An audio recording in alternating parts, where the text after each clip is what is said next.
Hello students, ये question है। इस क्वेश्चन में हम ये चेक करेंगे कि जो V है वो वेक्टर स्पेस है या नहीं है अंडर दीज टू ऑपरेशंस। अब यहाँ पर ऑपरेशंस का मतलब है कि हम यहाँ दो तरह के ऑपरेशंस लेके चलते हैं ऑलवेज, एक प्लस लेके चलते हैं और दूसरा स्केलर मल्टीप्लिकेशन लेके चलते हैं।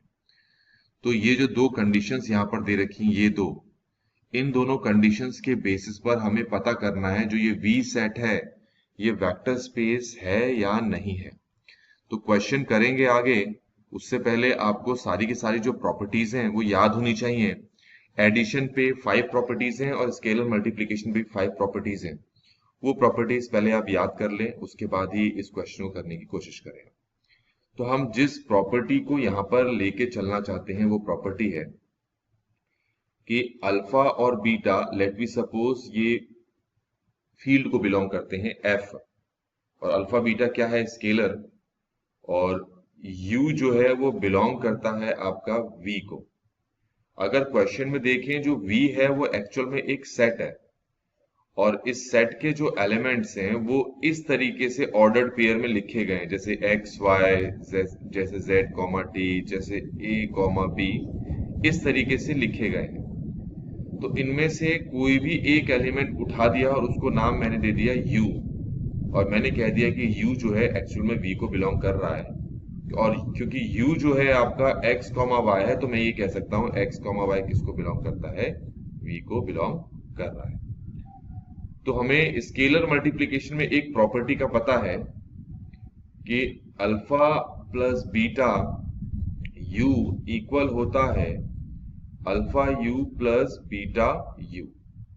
तो हम चेक करेंगे कि ये वाली जो प्रॉपर्टी है वेक्टर स्पेस की, ये वाली प्रॉपर्टी इन कंडीशंस को फुलफिल करती है या नहीं करती है। तो चलिए कैसे करते हैं। सबसे पहले मैं u की जो ओरिजिनल वैल्यू है उसको यहां पर पुट कर देता हूं। u की ओरिजिनल वैल्यू है x, y, तो ये हो जाएगा alpha plus beta x, y, और यहां पर भी ये alpha x, y plus beta x, y मैंने रख दिया। अब ये वाला जो स्केलर मल्टीप्लिकेशन दे रखा है आपको, इसको यहां पर यूज करेंगे हम, यहां पर भी, यहां पर भी और यहां पर भी, तीनों के साथ। देख लें पहले ये कैसे लिखा हुआ है, उसी तरीके से यहां पर भी लिखें। तो ये हमारे पास हो जाएगा alpha plus beta x comma alpha plus beta y. तो हमने इस तरफ तो अप्लाई कर दिया, यहां पर भी करते हैं। ये हो जाएगा आपका alpha x comma alpha y, और ये हो जाएगा हमारे पास बीटा, इसको ये हो जाएगा beta x comma beta y. तो आप देख सकते हैं हमने अभी सिर्फ ये वाली प्रॉपर्टी लगाई है, ये वाली कंडीशन लगाई है। अब इसको इस्तेमाल करेंगे, जरा इसमें देखें इन दोनों को कैसे ऐड किया है। x प्लस जेड की जगह तो 0 आ गया, और y प्लस टी की जगह तो y प्लस टी ही है। तो यही चीज हम यहां पर भी इस्तेमाल करते हैं, इस पे तो करने की जरूरत नहीं क्योंकि ये सॉल्व हो चुका है। तो इसको हम ऐसे ही लिख लेते हैं, alpha plus beta x comma alpha plus beta Y.